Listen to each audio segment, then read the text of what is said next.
tout simplement parce qu'il n'a plus la place pour stocker ce pétrole.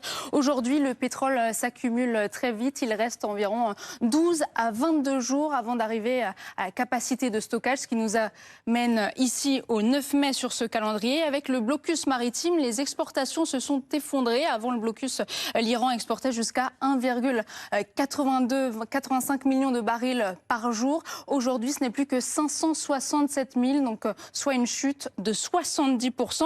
L'Iran est donc face à un choix impossible. S'il continue à produire, il accumule du pétrole sans pouvoir le vendre. Mais s'il réduit sa production, il prend un vrai risque pour ses champs pétroliers.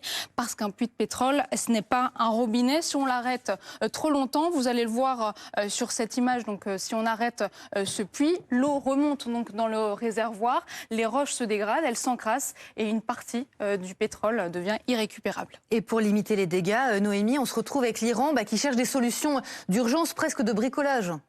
Exactement. Par exemple, il transforme certains pétroliers en réservoirs flottants. C'est le cas du Stream, un supertanker iranien donc, qui est actuellement dans le détroit de Malacca, qui a été saisi par les forces américaines.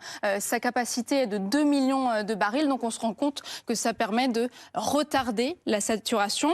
Il réactive aussi d'anciens réservoirs comme à Avaz ou Azaloueh en Iran, même s'ils sont en mauvais état. Et puis l'Iran, il sait aussi, donc il tente d'exporter du pétrole brut iranien vers la Chine par train. Mais là aussi, ça ne change pas grand-chose parce que le train transporte beaucoup moins de pétrole, c'est plus lent et surtout c'est 3 à 5 fois plus cher que les navires.